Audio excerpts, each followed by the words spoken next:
This is Game Time, presented by Tower Hill Insurance. With Scott Carter, I'm Sean Kelley. We're gearing up for the Florida-Georgia game in Jacksonville, as the Gators and Bulldogs both will resume after a bye week. And for the Gators, Scott Carter, it's obviously massive change here. The timing of the dismissal of Billy Napier allowed a little extra time to prep, but how much time would they need here to make a transition under Gonzalez?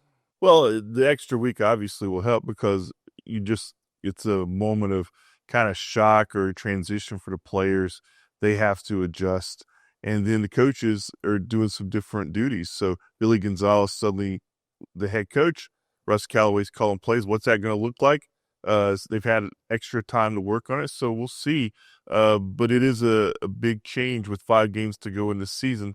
But I think the bye week probably helps in this case, Sean. I think so, too. Could help on the injury front. Scott, the last time we talked, the Gators left the Mississippi State game with a lot of guys, especially on the defensive side, injured. Perhaps maybe you can get some of those back, but if not, this will be a big test for a lot of young guys on the back end of the Florida defense. Yeah, I thought the answer to call in the homecoming win over Mississippi State. Georgia's a different test with Gunnar Stockton, who's playing really well at quarterback. But we're going to hear some names probably again. Alfonso Allen Jr., Jamrock Grimsley, Ben Hanks III got his first playing time.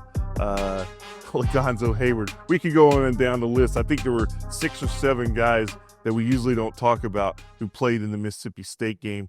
But you hope that maybe Devin Moore, Jordan Castell, some of those guys can get back on the field. This massive rivalry game will be played in Jacksonville for the last time until next time. Here's why. They're going to renovate Everbank Stadium in Jacksonville, so the series will move away for a short time.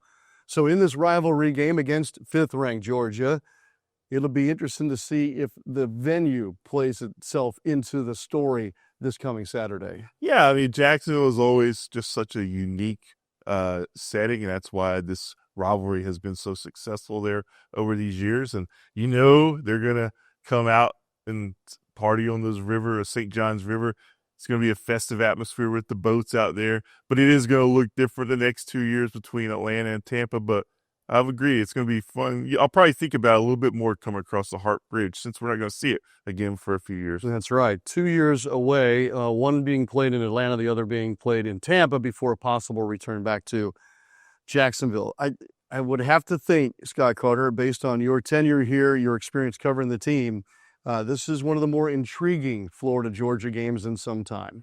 It is. I think whenever you go through what Florida has gone through after the homecoming win and you're changing coaches, there's just so much uncertainty. In Georgia, it's always such a huge rivalry, and I've seen these matchups where everybody's looking one way like there's no chance, but then the team rises up. Billy Gonzalez is going to put his stamp on it, or the players going to come out more re-energized after the initial shock wears off. And, of course, anytime you beat Georgia, it can knock them out of a potential national championship bid or an SEC championship. That's enough to play for if you're a Gator. No doubt. Absolutely. And the kickoff will come your way at 3:30 Eastern time on Saturday. Florida, Georgia, the renewal of that longtime rivalry. For Scott Carter, I'm Sean Kelley. Thanks again for watching us here on Game Time, presented by Tower Hill Insurance.